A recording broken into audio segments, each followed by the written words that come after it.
Hello class, आज हम समझेंगे उत्सर्जन के बारे में, यानी एक्सक्रेशन के बारे में। ठीक है, एक्सक्रेशन के बारे में। एक्सक्रेशन क्या होता है, यानी हमें ये हमारे बॉडी में समझना है कि जो उत्सर्जन होता है यानी एक्सक्रेशन कैसे होता है। ठीक है, आज उसके बारे में डिटेल से समझते हैं। ध्यान से सुनिए। सबसे पहले अगर मैं उत्सर्जन की बात कर रहा हूं तो उत्सर्जन कैसे होता है, उत्सर्जन क्या होता है। उत्सर्जन क्या होता है, जो अपशिष्ट पदार्थ होते हैं, अपशिष्ट पदार्थ का शरीर से निकलना क्या कहलाता है, उत्सर्जन कहलाता है। और वो अंग जो उत्सर्जन निकालते हैं उसे क्या बोलते हैं, उत्सर्जी अंग कहते हैं। ठीक है, जैसे अगर मैं एग्जाम्पल के तौर पे बताऊं तो जैसे अगर मेरे क्लास में कोई बैठा है, ठीक है, अगर किसी बच्चे को मैं उठा के बोल दूं गेट आउट, तो उसका मतलब क्या है कि वो क्या है, अपशिष्ट पदार्थ है, अपशिष्ट है, तो उसको मैंने निकाला तो मैं क्या हुआ, उत्सर्जी अंग हुआ। ठीक है, अब आगे समझिएगा उत्सर्जी अंग के बारे में, उत्सर्जन के बारे में। उत्सर्जन कई प्रकार से होते हैं। नंबर 1 की बात, त्वचा की बात कर रहा हूं, यानी स्किन की बात कर रहा हूं। स्किन से क्या निकलता है, पसीना निकलता है, सीबम निकलता है, नमक निकलता है। ठीक है, जैसे हमारी जो स्किन है बॉडी पे, ठीक है, ये स्किन क्या निकालती है, पसीना निकालती है। ठीक है, ये भी उत्सर्जन है, यानी वेस्ट पदार्थ है, तो इसको हम निकाल देते हैं।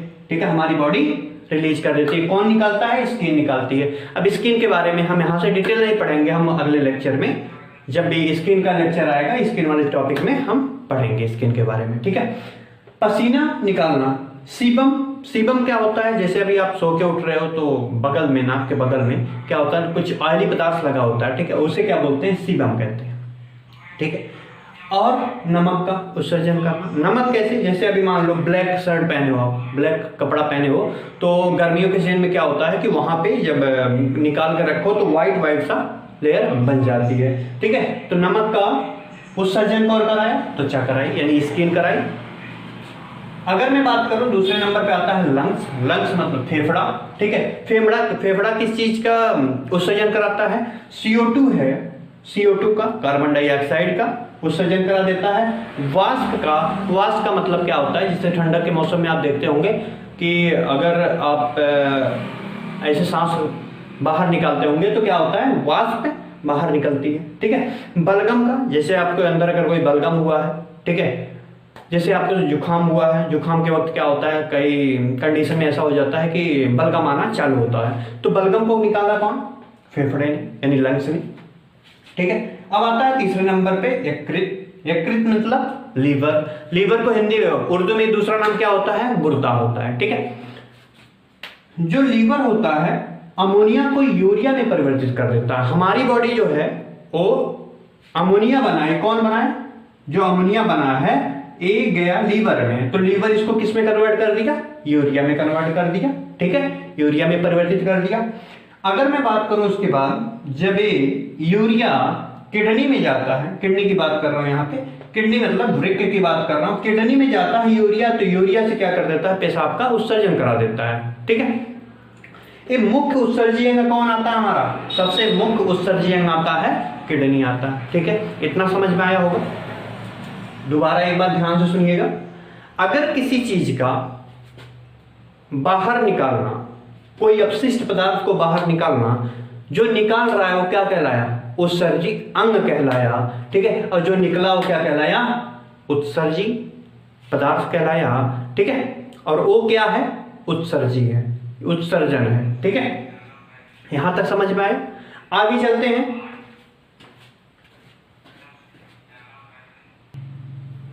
हाँ, आगे देखिए, यहां पे अगर मैं किडनी की बात करूं, रफली मैं किडनी का स्ट्रक्चर बनाया हूं। ठीक है, अगर मैं यहाँ पे किडनी की बात कर रहा हूं तो ये होता है आपका किडनी के जस्ट ऊपर, आपको दिखाई दे रहा होगा ए वाला, इस वाले पार्ट का क्या नाम होता है, अधिवृक्क, यानी एड्रिनल ग्लैंड प्रेजेंट होती है। यहाँ पे एड्रिनल ग्लैंड प्रेजेंट होती है, और यहाँ पे ए वाला जो आप पार्ट देख रहे हैं इसका क्या नाम होता है, किडनी नाम होता है। ठीक है, अब किडनी से जब यूरिन यानी यूरिया जब बाहर निकलता है तो किसके द्वारा निकलता है, ठीक है। तो यूरेटर एक वाहिनी होती है जिसका नाम होता है मूत्र वाहिनी, ठीक है।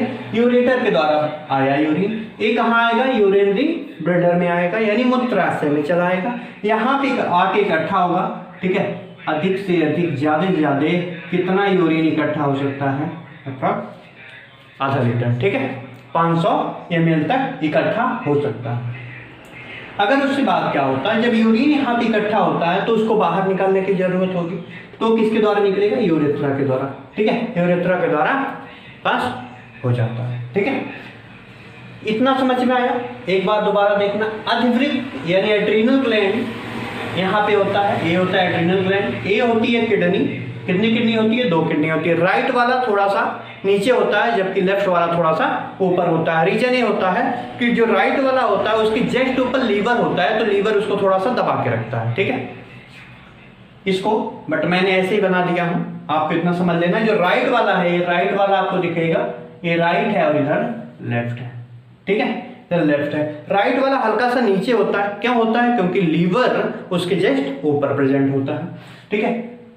यहां पे होगा, यहां से समझ में आया, यहां तक मूत्रवाहिनी में आया यूरिन, ये कहां जाएगा, यूरिनरी ब्लैडर में चला गया, यानी मूत्राशय में समझ चला गया, ठीक है। यहां से कहां जाएगा, यूरेथ्रा में जाएगा। यूरेथ्रा का दूसरा नाम क्या होता है, मूत्र मार्ग होता है, ठीक है, मूत्र मार्ग में चला गया। अब उसके बाद वो बाहर चले जाता है। यहां पे समझना, इस किडनी के मैं थोड़ा स्मॉल में लेकर आया हूं, देखना, यहां से जो बाईपास होता है, जो यूरिन का रेस्पिरेटरी से, सॉरी, जो जहां से यूरिन निकलता है उसका नाम क्या होता है, रीनल हाइलम, ठीक है। इस रीनल हाइलम में सबसे अधिक क्या प्रेजेंट होता है, अमोनिया प्रेजेंट होता है, ठीक है। इस वाली अंदर वाली लेयर को क्या नाम देंगे, मेडुला, और बाहर वाली लेयर को क्या नाम देंगे हम, कॉर्टेक्स कहते हैं, ठीक है। बाहर वाली लेयर को कॉर्टेक्स, अंदर वाली लेयर को मेडुला, और जहां से यूरिन निकलता है उसको क्या नाम देंगे, रीनल हाइलम। आपसे ये पूछा जा सकता है किस जगह पर अमोनिया सबसे अधिक होता है, कहां पे होगा, रीनल हाइलम में सबसे अधिक क्या होता है, अमोनिया प्रेजेंट होता है।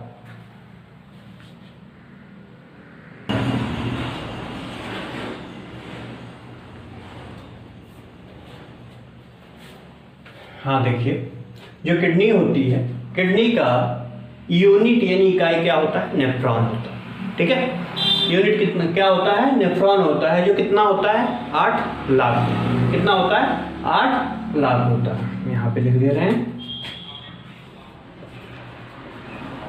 ठीक है, कितना होता है, 8 लाख होता है, ठीक है। जो किडनी है, किडनी को दूसरा क्या नाम कह सकते हैं, मुख्य उत्सर्जी अंग बोला जा सकता है। मुख्य उत्सर्जी अंग कौन होता है, किडनी होता है। देखना, किडनी का और क्या काम होता है, किडनी का काम होता है रक्त को छानता है, रक्त को छानता है, यानी शुद्धिकरण नहीं बोल रहा हूं मैं, छानने की बात कर रहा हूं, फिल्ट्रेशन करता है। जबकि शुद्धिकरण कौन करता था, शुद्धिकरण तो फेफड़ा करता था, कल वाले लेक्चर में पढ़ाया हूं। जो शुद्धिकरण था वो कौन करता है, फेफड़ा करता है, लेकिन जो छानने का काम कौन करता है, किडनी करती है, ठीक है। फिल्ट्रेशन करने का काम कौन करता है, किडनी करती है। किडनी का काम और क्या होता है, जो पेशाब होता है, पेशाब निर्माण करता है, ठीक है, पेशाब निर्माण काम करता है। एसिड बेस का बैलेंस बराबर रखता है। एसिड बेस बैलेंस का मतलब एसिड और बेस का पीएच को नियंत्रित रखता है, बेस को बैलेंस बना के रखता है, ठीक है। जैसे अभी एसिड का पीएच मान कितना होता है, 7 से कम होता है, और बेस का पीएच मान 7 से अधिक होता है। तो इसको नियंत्रित करता है कौन, किडनी कर देती है, ठीक है। देखिए, अगर कोई इंसान जहर, मान लो किसी को खिला दिया जाए, किसी को जहर खिला दिया गया किसी के खाने में मिला के, तो क्या होता है, अगर पूछा जाए कि कैसे मरा है, तो क्या वो बता सकते हैं कि वो किसकी वजह से मरा होगा, जहर खाने की वजह से तो मरा है, लेकिन उसके किस जांच से, क्या उसके किडनी से पता चल सकता है, नहीं भैया, किडनी से नहीं पता चलेगा, क्योंकि किडनी जहर को निष्क्रिय कर देती है, यानी उसके प्रभाव को कम कर देती है, ठीक है। यानी जहर का अगर कोई खाया है तो उससे किडनी से नहीं बता सकते हैं किडनी की जांच से नहीं बता सकते हैं कि वो जहर खाया है। किससे पता लगता है? लीवर से पता लगता है। ठीक है, ऐसे आप लोग देख रहे होंगे कि अगर कोई ज्यादा शराब पीते हैं, लोग शराब ज्यादा पीते हैं, तो उससे क्या होता है? सबसे ज्यादा इफेक्टिव पार्ट कौन होगा? किडनी या लीवर? लीवर होता है। क्यों? क्योंकि किडनी जो है वो जहर को निष्क्रिय कर देती है। आधा प्रभाव तो ऐसे ही कम कर दिया, तो यानी सबसे पहले, बाद में जाहिर सी बात है कि बाद में खराब तो होगी किडनी, लेकिन सबसे ज्यादा प्रभावित पार्ट कौन होगा? लीवर होगा।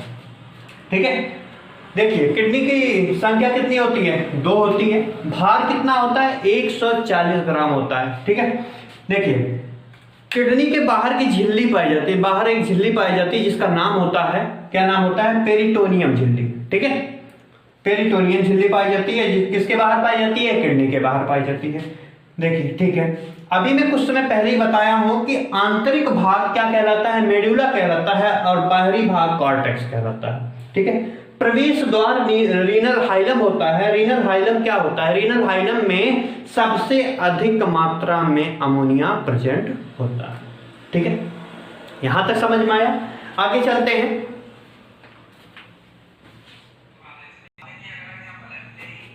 हाँ, देखिए अगर मैं नेफ्रॉन की बात करूं, ठीक है, नेफ्रॉन में क्या क्या होते हैं? सबसे यहां पे सबसे बाहर वाली लेयर आपको देख रहे होंगे, यहां पे दिख रहा होगा, इसका नाम क्या होता है? ग्लोमेरुलस। क्या होता है? ग्लोमेरुलस। ठीक है, ये ग्लोमेरुलस क्या काम करता है? ग्लोमेरुलस का काम होता है अल्ट्रा फिल्ट्रेशन करना। ठीक है, अल्ट्रा फिल्ट्रेशन का मतलब होता है निस्पंदन। ठीक है, अल्ट्रा फिल्ट्रेशन का मतलब होता है निस्पंदन करना। ठीक है, और क्या काम करता है? इसका काम और होता है रक्त के कणों को छानता है। जो रक्त में कण होते हैं इसको क्या करता है? देखिए, अगर मैं बात करूं यहां पे ग्लोमेरुलस यहां पे है, तो ये क्या करता है? जो ब्लड आ रहा है, ब्लड से क्या करता है? कणों को खींचता है। ठीक है, अपनी तरफ खींच लेता है। ठीक है, अपनी तरफ खींचने का काम करता है। ठीक है, शुद्ध रक्त को वापस भेज देता है, शुद्ध रक्त को वापस भेज देता है। दोबारा जब यहां पे ब्लड पहुंचता है, मान लो जो कण आए हैं वो कहां पहुंचता है? वोमेन कैप्सूल में या वोमेन संपुट में पहुंचता है। तो क्या होता है? जो वोमेन कैप्सूल है ये क्या करता है? आवश्यक पदार्थ का पुनः अवशोषण करता है। ये बहुत इंपॉर्टेंट, ठीक है, ये बहुत इंपॉर्टेंट है कि वोमेन कैप्सूल जो होता है ये क्या करता है? आवश्यक पदार्थ का पुनः अवशोषण कर देता है, और क्या कर देता है? यूरिया को अलग कर देता है। ठीक है, ठीक है, और इसी में क्या होता है? डायलिसिस इसी का होता है। किसका डायलिसिस होता है? वोमेन का। ठीक है, वोमेन कैप्सूल का डायलिसिस होता है। जब यूरिया पहुंचा, ठीक है, जो अपशिष्ट पदार्थ है वो जब पहुंचा यूरिया, तो क्या होगा? नेफ्रॉन में जाए। नेफ्रॉन क्या करता है? यूरिन का निर्माण करता है। ठीक है, यूरिन का निर्माण करता है। सुनिए दोबारा, ग्लोमेरुलर का काम क्या होता है कि जो ब्लड आया उसमें क्या, जो कण है, कुछ कण है, उसको क्या करता है? एब्जॉर्ब कर लेता है। एब्जॉर्ब करके कहां भेजता है? वोमेन कैप्सूल में। ठीक है, तो वोमेन कैप्सूल क्या करता है? उसमें से पुनः अवशोषण करता है, कि मतलब जो अपशिष्ट पदार्थ है उसमें कुछ ज्यादा ही चीज ले आके, मतलब कुछ आवश्यक चीजें भी, जैसे प्रोटीन हो गया, जितनी जरूरत थी उससे ज्यादा लेकर, अगर बॉडी को जितनी जरूरत होगी तो बॉडी ले लेगी, लेकिन उससे ज्यादा बॉडी से खींच के लाने वाला ये लेके चला गया किसके पास? वोमेन कैप्सूल के पास। ये जो वोमेन कैप्सूल है क्या करता है? जब ज्यादा आवश्यक चीजें रहती हैं उसको क्या करता है? पुनः अवशोषण कर देता है। ठीक है, समझ में आया? दूसरी चीज सुनो, रक्त के कणों को छानता है। कौन करता है? ग्लोमेरुलस। ये रक्त के कणों को छानता तो है, लेकिन आपको इतना पता होगा कि अगर क्वेश्चन बाद में पूछा जाए कि यूरिया को अलग कौन करता है, तो यूरिया को अलग कौन करता है? Women capsule. ठीक है, यहां तक समझ में आया? आगे चलते हैं।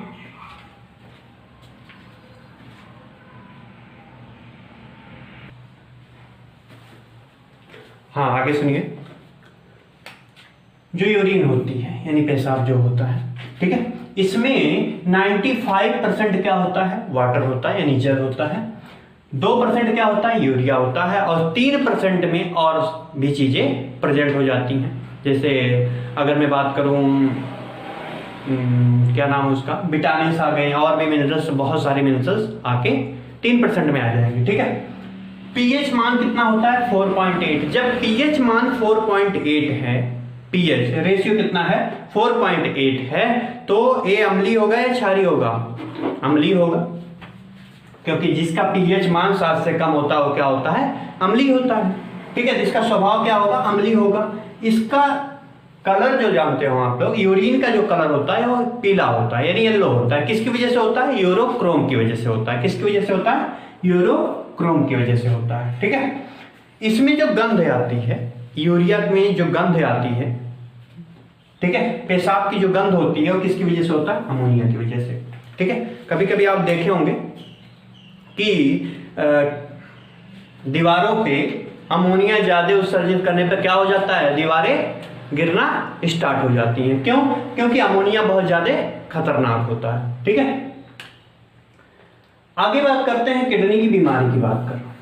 ठीक है, किडनी की कौन कौन सी बीमारियां होती हैं? स्टोन होता है, किसकी वजह से होता है? कैल्शियम ऑक्सीलेट की वजह से होता है। किसकी वजह से होता है?